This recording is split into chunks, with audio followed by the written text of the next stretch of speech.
장 건강은 이제 피부 건강과 깊은 연관이 있습니다.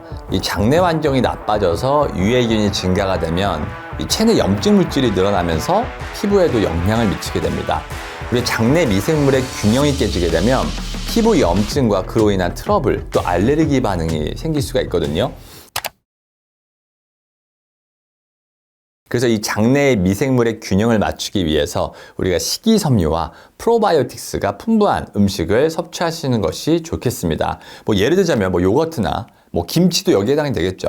이와 관련된 영양제나 요즘에 마이크로바이옴을 위한 유산균 이런 것들 많죠. 그래서 이 건강기능식품들도 섭취하는 것이 한 방법일 수가 있겠습니다. 자, 이러한 음식들은 장 건강을 개선할 뿐만 아니라 피부의 면역력을 강화시키는 데도 도움이 되거든요. 우리 특히 이제 다이어트나 체형 관리를 위해서 고지방, 고단백 다이어트를 하시는 분들은 탄단지 등의 이 함량과 칼로리만 생각하다가 사실 이러한 유산균적인 측면을 놓치기가 쉽기 때문에 꼭 신경 쓰시길 바랍니다. 첫 번째는 이제 고당분 음식인데요. 설탕이 많이 들어간 음식은 체내에서 당화 반응을 일으키는데 이것이 결국 콜라겐과 엘라스틴을 손상시켜서 피부의 탄력을 잃게 하고 주름을 유발할 수가 있습니다. 그래서 이제 당분이 많은 음식을 자주 섭취하면 피부가 거칠어지게 되고 이게 노화에 악영향을 미치거든요. 근데 이 당화 반응은 피부뿐만 아니라 이 혈관이나 신경 등의 다양한 조직에도 영향을 미치기 때문에 사실 당분을 조절하는 것이 중요합니다. 우리가 제로 음료와 같은 대체당에 대해서 장 건강에 안 좋다 이런저런 이야기가 사실 많은데 정작 그 사람들에게는 제로 음료들은 일반 음료보다 더 다량으로 섭취를 하니까 그냥 100ml 일반 음료를 먹는 것과 이 300ml짜리 제로 음료를 섭취하는 것 중에 어떤 게 더 건강에 안 좋은가? 라고 물어보면 사실 제대로 대답해 주시는 분이 잘 없거든요. 자, 일단 피부 같은 미용 분야뿐 아니라 본인의 건강에도 이 단 음식은 좋지가 않기 때문에 지양 하시는 것이 좋겠습니다. 자, 그리고 동일한 재료라도 조립 방법에 따라서 당화 물질의 생성률이 달라지게 되는데요. 이 고온으로 오래 조리하는 방식의 오븐 요리들, 예를 들자면 바비큐나 아니면 구운빵, 그리고 이제 오븐 같은 거에 조리한 이 닭 요리들도 이 칼로리나 영양 성분 이런 거 다 떠나서 일단 이 당화 물질, 이 당독수의 함량이 높게 되니까 특히 조심하셔야 됩니다. 두 번째는 튀긴 음식과 포화지방인데 우리가 기름에 튀긴 음식이나 이 포화지방이 많은 음식은 이제 산화 스트레스를 유발해서 피부의 염증과 피지 분비를 증가시킵니다. 자, 이게 결국 그러면 여드름을 유발을 하겠죠. 그래서 장기적으로는 또 피부의 노화를 촉진시킬 수가 있습니다.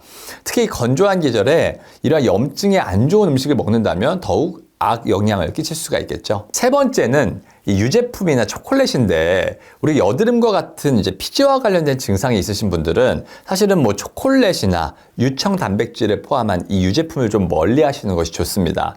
일반적으로 우리가 유제품이라고 하면 이제 건강한 이미지가 있죠.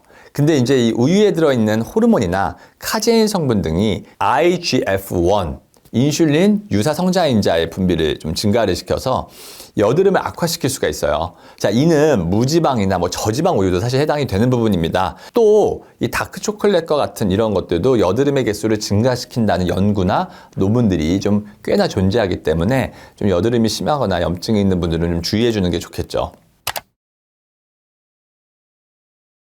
첫 번째로는 당근을 말씀드릴 수 있을 것 같아요. 자, 그냥 건강에 좋은 채소니까 피부에 도움이 되겠지, 이렇게 생각하실 수 있겠지만, 사실은 당근은 피부를 위한 음식이라고 표현해도 좋겠습니다. 왜냐면 이제 당근에 포함되어 있는 이 베타캐로틴이 체내에서는 비타민 A로 변화에 대해서 이게 결국 강력한 항산화 성분으로 피부와 건강을 보호하거든요. 자, 근데 이제 베타캐로틴은 자외선으로 인한 손상을 좀 줄여주고 활성산소에 의한 피부 노화를 좀 억제하는 효과가 있습니다.